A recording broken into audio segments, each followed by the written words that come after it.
Hello everyone, my name is Van. Today I want to introduce about China. I will divide it into three parts to introduce about China. The first one is in the China history, it have a lot of different dynasty. I will introduce 5 different dynasty. The second one is the tourist spot, and the third one is about the China's food. First, I will introduce 5 different dynasty. The first one is the Shang dynasty. The second one is the Zhou dynasty, and the Zhou dynasty has divided into 2 parts: the Western Zhou and the Eastern Zhou. And the third one is the Qing dynasty. The fourth one is the Qing dynasty, and the fifth one is now. The first one is the Shang dynasty, and the Shang dynasty is the first to have a direct written record, and the word they use is the Urkel bone script, and it's also the first word of China Chinese. And the second one, it have the great bronze smelting and casting technology. They are very good at making the thing about the bronze and other thing, and they are also great at the melting the bronze.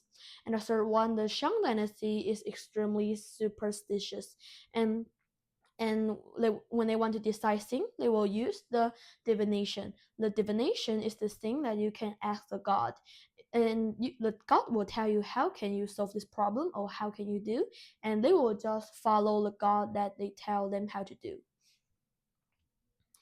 The second dynasty is the Zhou dynasty, and they have 2 different parts. Like I said before, the first is the Western Zhou, and they have the strict hierarchy, and the second one is the Eastern Zhou. And the Eastern Zhou, yeah, when the Eastern Zhou, they have the warring states period, and in the warring states period they have 7 big country, and they will just fight together for their land, for their area, for their food, for a lot of things like technology. And that's 7 countries: Qi, Chu, Yan, Qing, Han, Zhao, and Wei. And second, when it's the Eastern Zhou, it have the 100 school of thought involved: the Confucianism, Mohism, Taoism, and legalism. And it's the basic of our book that we learn now, is the basic of the thing we learn now. And also we will learn about these 4 thoughts nowadays. And then it's the Qing dynasty. And because I say it's before, when in the Zhou dynasty, it have the warring period. And last thing I have said is the 7 country. And in that war, the Qing dynasty is the winner. So they just become a new dynasty. And in the Qing dynasty, they just standard the writing, currency, weight, measure, transport, and so words. And they standard this all about thing because they want to control the whole China easier. And it also can help them control the whole land or area more easier, because like if I say different language with you, how can we communicate?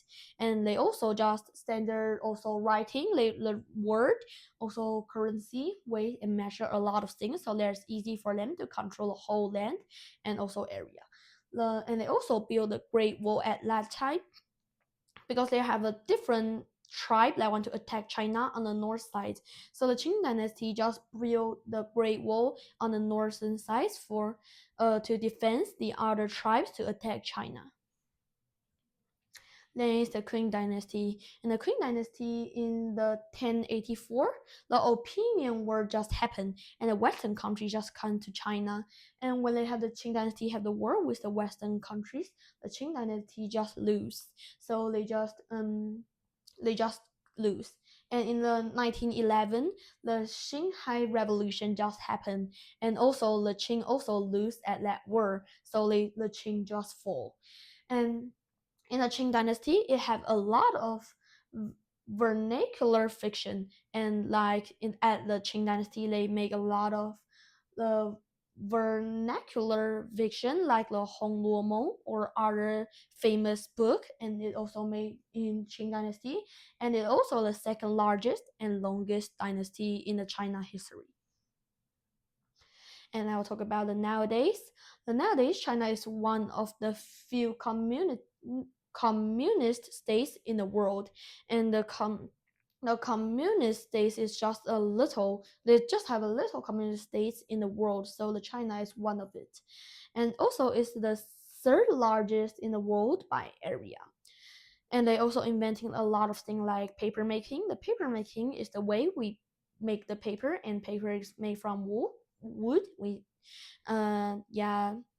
And also they also invented the compass. The compass can tell you where's the north, where's the south, east, and west.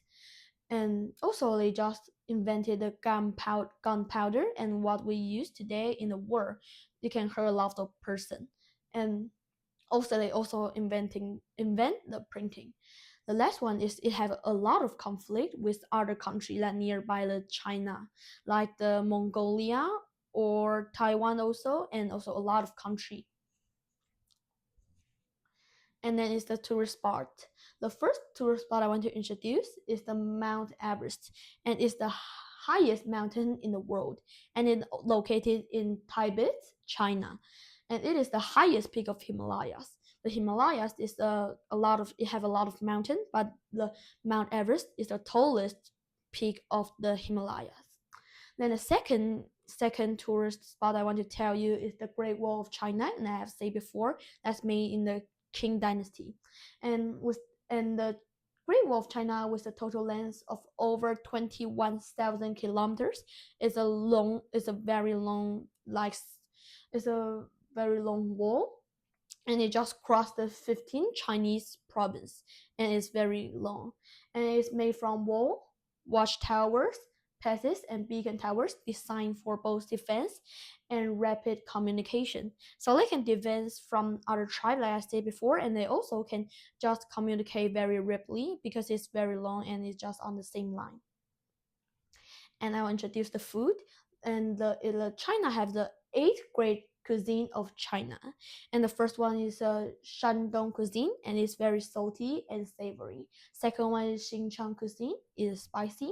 The third one is Cantonese cuisine, is fresh and delicate. The fourth one is Jiangsu cuisine, is salty and sweet. The fifth one is Fujian cuisine, is fresh, tart, and sweet. The sixth one is the Zhejiang cuisine. It's light, crisp, and also tender. And the seventh one is the Henan cuisine. It's hot and spicy. And also the last one is the Anhui cuisine.